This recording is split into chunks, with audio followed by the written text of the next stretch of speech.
Gear Evolution. Chapter 6. Fast Enough to Remember. Eastern Drift. Rooftops, midnight. Francis was already a blur before Melissa blinked. By the time her hair sliced through the space he'd occupied, he was gone, vanished into the city skyline like a gust of wind. But Melissa didn't chase. Not yet. She stepped forward, long hair trailing behind her like a cape of razors. She inhaled slowly and closed her eyes. Hair gear, angel's thread, active. Sensory range, 300 meters. Her hair twitched, hundreds of fibers spreading outward like spider legs, brushing the air, detecting vibrations. Her lips curled into a smile. There you are. 5 blocks south. Alleyway. Francis leaned against a wall, panting. Sweat dripped from his brow. His boots smoked. Okay, still fast, still handsome, still absolutely boned. He tapped the side of his head. No backup. No trackers. No idea how she found me. No idea why. He looked up at the rooftops. One thing at a time. He kicked off the ground and vanished again. Melissa moved first this time. Hair flew from her fingertips, spiraling through fire escapes, alleyways, even the gaps between walls. Each strand slithered across surfaces with inhuman precision, searching. Then, ping. A strand snapped taut. She pulled. The building across the street cracked. Francis tumbled down, pinned by a hairline trip strand he hadn't seen until it was too late. Melissa caught him in midair with a whip of coiled hair and slammed him into a car windshield. Glass exploded. Francis coughed blood. Still fast, Melissa said, lowering herself to the ground, just not focused. Ow, that hurt more than I expected. You're lucky I'm nostalgic. Kowalski wanted me to kill you.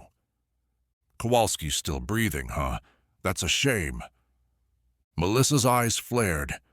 Say that again. He smiled. Francis's chest rose and fell like a piston. Blood ran from his nose now. His right arm trembled, his ankle twisted. He was burning up from the inside, but Melissa was still standing. Hair coiling behind her like a serpent, blood on her cheek, but breathing calm. He hadn't beaten her, not yet. Come on, one more gear. Gear limit reached, Gear 3 maxed. Warning, acceleration past Gear 3 will result in muscular shearing, neural spasm, memory distortion. Override protocol, locked. He ignored it. He reached for the surge anyway, and felt his chest nearly explode. The pressure inside his body cracked, his muscles twitched out of sync, his veins lit up, his vision split into static and light, like his brain couldn't keep up with the time he was entering. Gear 4, hypersonic speed. He was behind Melissa before she blinked. She reacted just in time to block his strike, barely. Her body slid across the ground from the impact, her hair forced to act less armor, coiling tight to protect her ribs.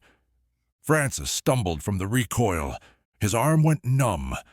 Blood streamed from his ears now. Too fast. What was that? Francis tried to grin, but it came out warped. One eye wouldn't open properly. His knee was shaking uncontrollably. You're not the only one who evolved. But the smile faded as he sank to one knee. The pain hit him all at once. His lungs felt like they were boiling. His heart was skipping. His thoughts slipping. Warning, temporal feedback detected. Neural overload. Disconnecting motor pathways. Melissa stood up slowly, eyeing him with cautious satisfaction. Oh, Francis, you never learned, did you? She said. Yeah, Learned a lot today. She cocked her head. Such as? He coughed a dry, wet laugh. That I'm not alone anymore. Crack! A heat blast tore through the alley. Melissa's hair suddenly burned and she was blasted and thrown through the air. Joseph landed in a crouch, eyes glowing faintly gold. Your fight's over. Francis slumped forward into number 5's arms. About time. Next time on Gear Evolution, Francis is out cold, but it's a perfect chance to get some intel from Melissa, although things may not be what they seem.